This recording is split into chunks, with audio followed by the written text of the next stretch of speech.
Hello everybody, thank you for watching this video. I've got some exciting things to share with you today. At least I think they're exciting. I hope that you do as well after listening to me. My assignment today is to talk to you about the importance of family ministry as it pertains to the local church. Everything about my life right now is about helping you advance your local ministry in your community, in your region, in your city. And God's called us to do that, and He told us to go into the world and reach people. And so one of the most effective ways that we can do that as a local church is to develop strong family ministry.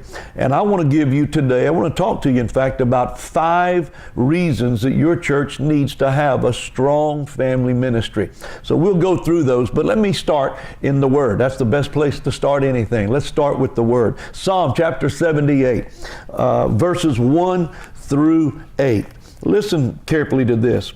Give ear, O my people, to my law. Incline your ears to the words of my mouth.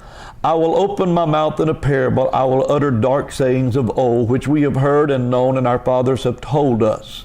We will not hide them from their children, telling to the generation to come the praises of the Lord and His strength and His wonderful works that He has done.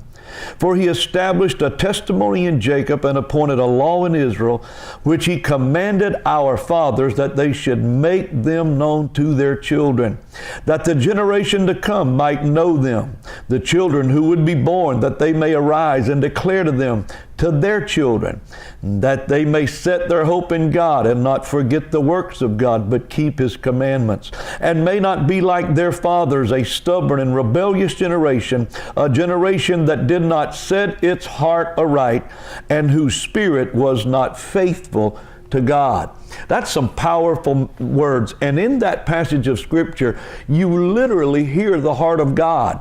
You get a glimpse into a very passionate thing that God's talking about. He's talking about the fact that we need to think generationally, and that we need to pass down from generation to generation the knowledge that we have about God and the wonderful works of God that we've experienced and that we've seen, so that we build their faith to have a foundation on which to stand and then share to their children. And then it perpetrates itself from generation to generation to generation.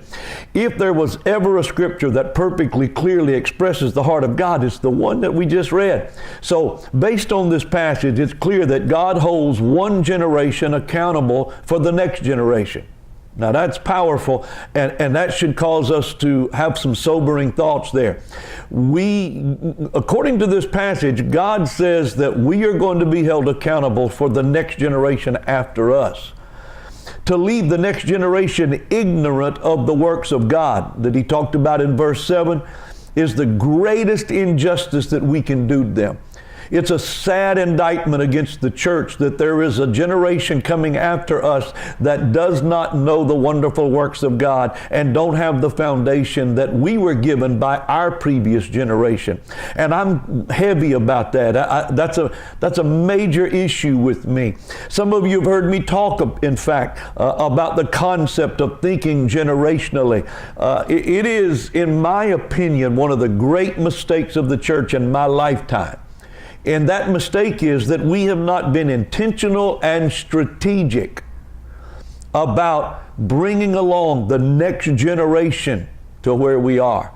I use the words intentional and strategic. It doesn't happen by osmosis. It doesn't just happen. There has to be effort, prayer, and planning given to bringing along the next generation. It's really sad that churches have relegated children's ministry, youth ministry, even nursery ministry to simply make the adults more comfortable in church. Basically, we do those ministries so that mom and daddy can be comfortable. And the truth is that those ministries that are happening in children's ministry, in youth ministry, in family ministry are as important, if not more important, than what's going on in that sanctuary on Sunday morning on the platform.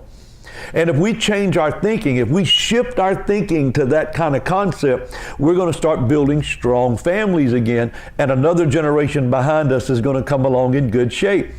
In this culture, a church that doesn't make family ministry a priority is going to be left behind.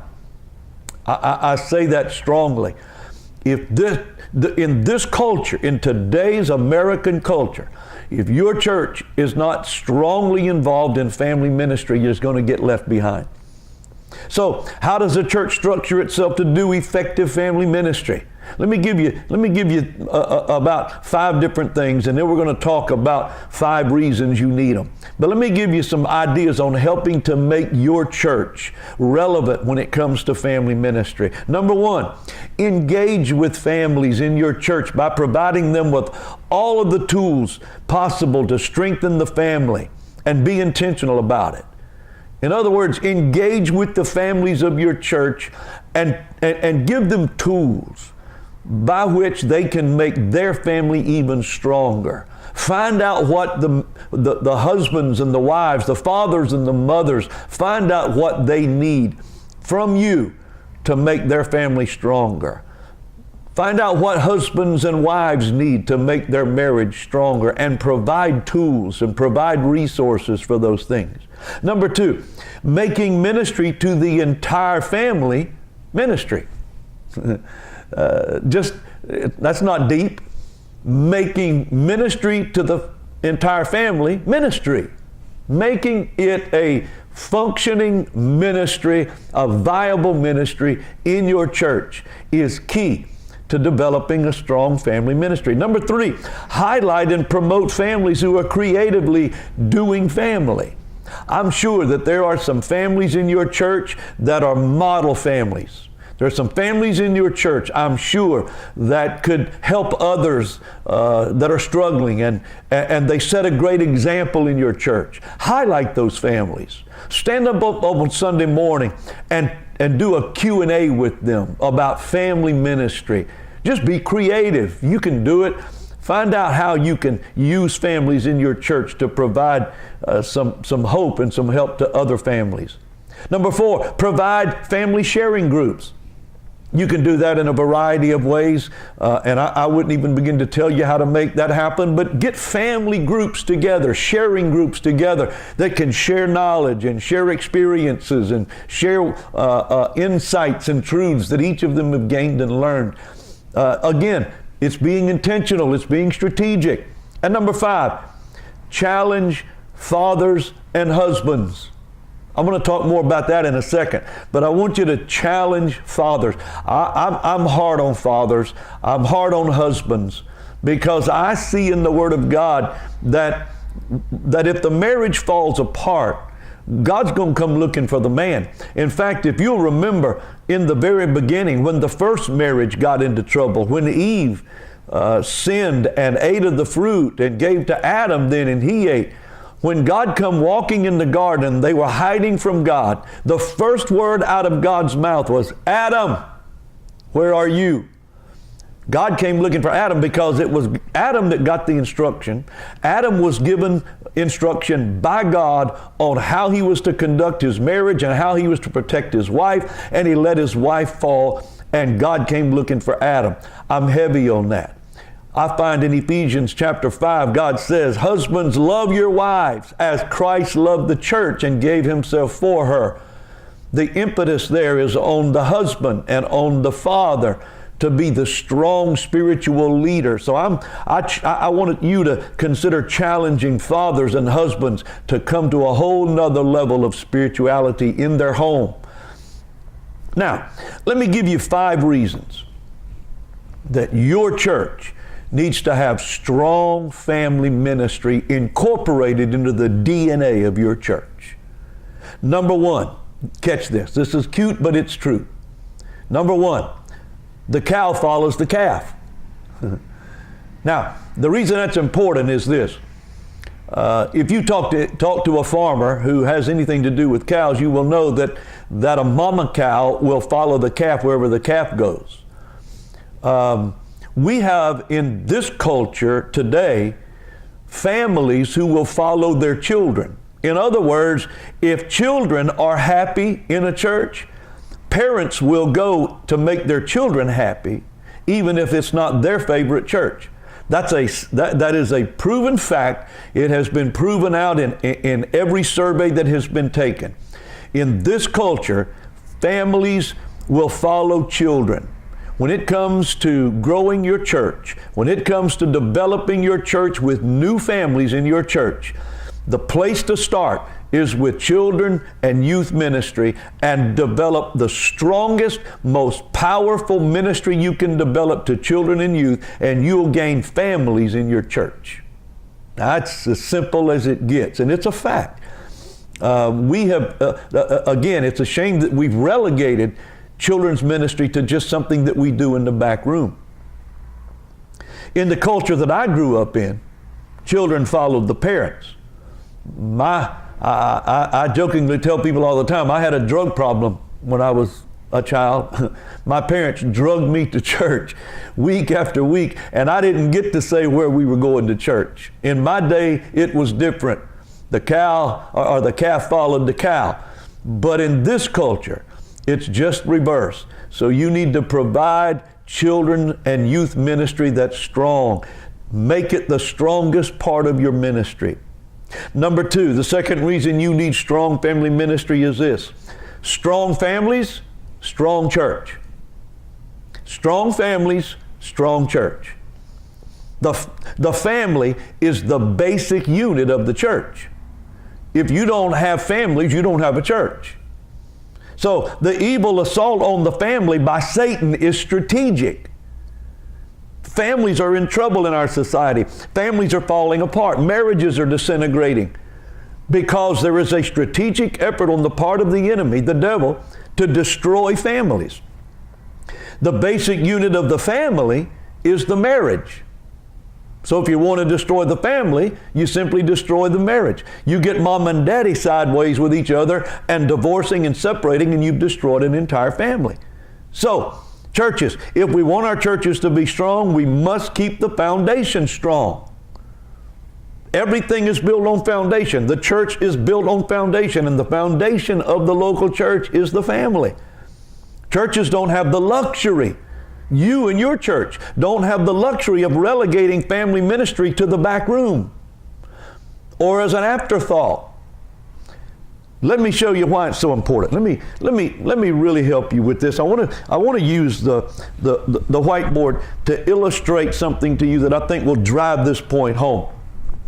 When the first thing God created Adam. And from Adam then, He created Eve, and once He created Eve, then we had a marriage. So the first thing in God's creation was Adam, a man. Out of the man came a marriage.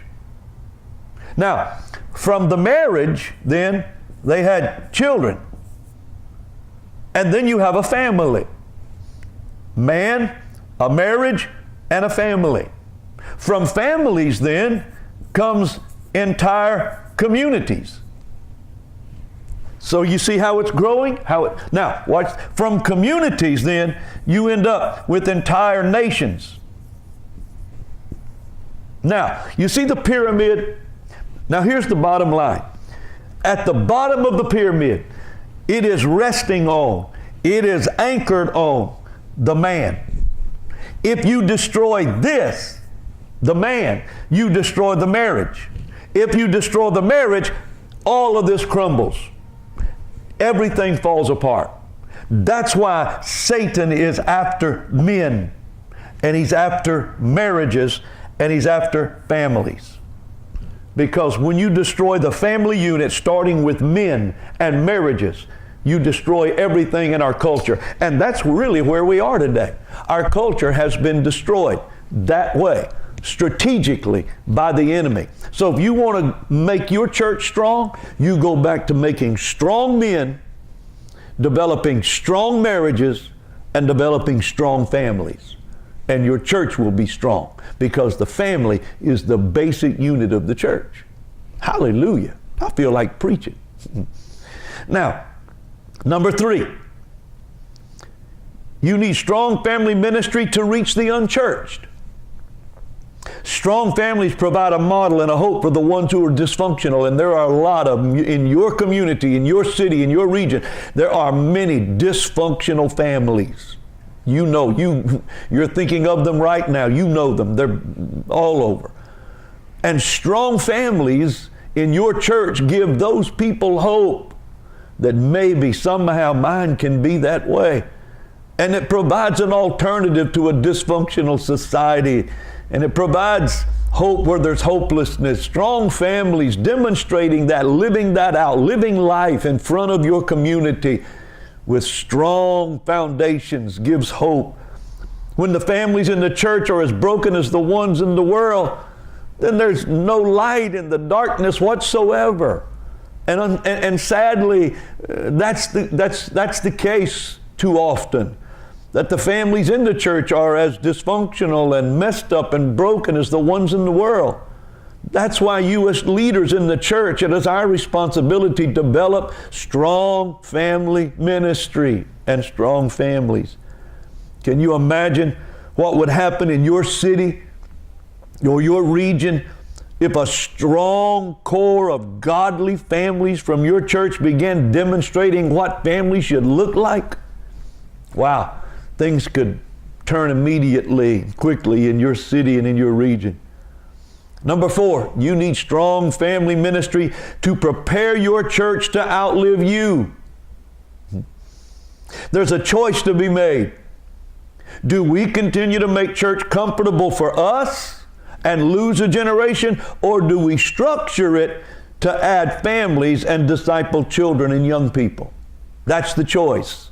And those of us that are up in age, even the millennials, I think we need to throw into this category. Millennials and upward, we have to make a choice. Are we going to make church, continue to make church just comfortable for us, or are we going to go about the discomfortable work of training, equipping, teaching young children, young adults, and families how to live righteously and uprightly before God? Listen, and love me while I say this. Church has never been about you. You're going to be gone one day, and hopefully somebody else is going to be sitting in your seat. The greatest legacy that we can leave is to efficiently pass the baton. Think about it. You have the baton now, and one day somebody else will have it. But there's a short window. Listen to this and catch this. There's a short window where someone else is holding on to it with you. When the runners pass that baton, there's that short moment in time there where both of them have the baton at the same time. And I want you to see yourself today passing that baton and somebody else taking it, another generation behind you taking that baton and moving forward. We got to leave that legacy of strong family ministry in our local church. I feel this. I'm passionate about this. Reason 5 is big. Last reason for why you need strong family ministry. Number 5, it is a mandate from God. I don't have to say anything more than that. Verse 5 of our text said, He established a testimony in Jacob and appointed a law in Israel, which He commanded our fathers that they should make them known to their children. It's a mandate from God.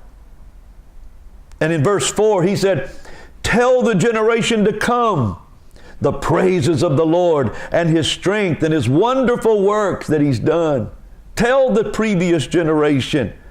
I can tell you that the foundation of my life was set when as a child I saw the wonderful works of God.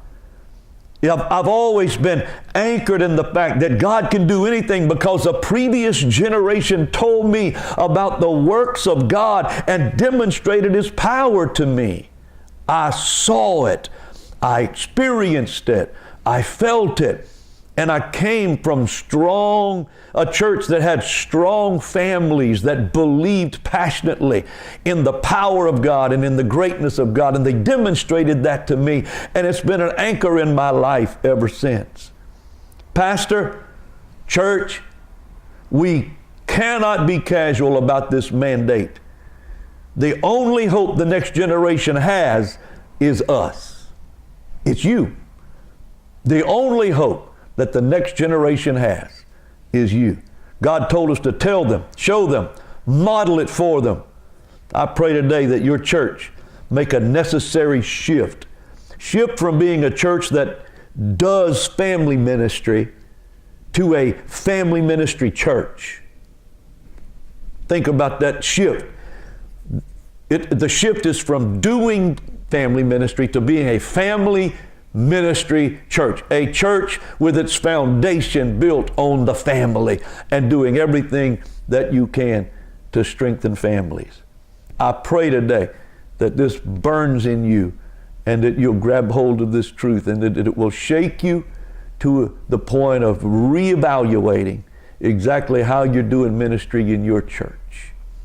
God bless you. Thank you for tuning in. Thank you for listening. Take these things and these thoughts with you, pray about them, and see what God says to you about them. And if you'd like these notes, or if you'd like to talk to me further about any of this, please give me a call. Let's talk. I'll share my heart with you on it. I love you. God bless you. Have a great day.